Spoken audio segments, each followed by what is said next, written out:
It was a very roller coaster, up and down type of season. But South Carolina, at the end of the day, when the dust settled, found themselves in a bowl game against UNC, taking down the Tar Heels 7-6. Again, to get to 6-6, I thought, with what he was facing with that roster in year one. And then you look at the quarterback position and just the carousel there with Luke Doty, Zeb Nolan, Jason Brown, and then Dak Joyner in the bowl game. Your overall thoughts on Shane Beamer in year one, and again, him exceeding expectations, at least in the national landscape?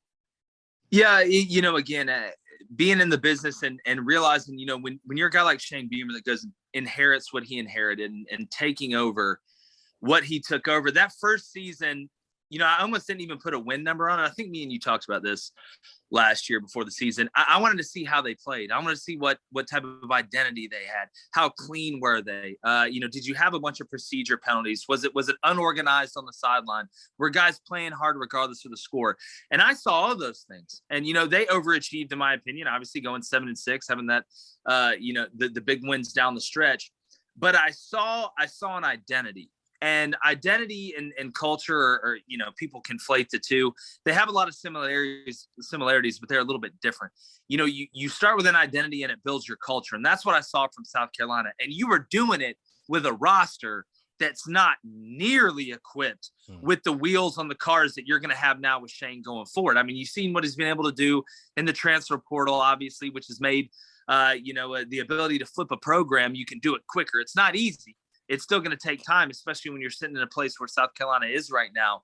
But I saw an identity, and Shane knows how to recruit there. He knows how to win there. Those guys got a taste of winning. And all you need at a place like South Carolina is to spark the light of fire. And when I look at Shane and what he means, he's kind of in the in-between. I kind of, he's kind of caught in between the Stranger Things and reality and the upside down, whatever you want to call it, because he's in the middle of flipping that switch. And it's happened a little bit faster, I think, than a lot of people thought it would. Now, does that mean they're going to go win 9-10 games this year?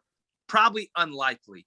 But I think what you're going to see with South Carolina is they're going to become more and more competent as the season goes on, because they are young in a lot of places and those guys still have to grow together. But do not be surprised at all if South Carolina beats 2, maybe even 3 teams that they shouldn't beat, especially if they get them at home, just because they believe now. Not that South Carolina fans stopped believing, but you could tell the stagnation in that program.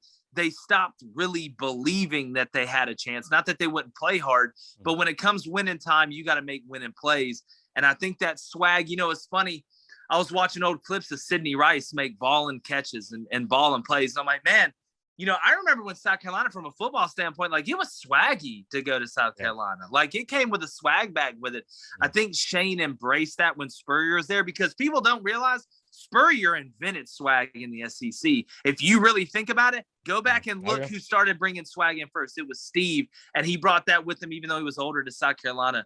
So, look, I don't put any limitations on Shane. I put limitations on the depth up front. That's what I think is going to cost Carolina in the end when it comes down to trying to win 9 or 10, though.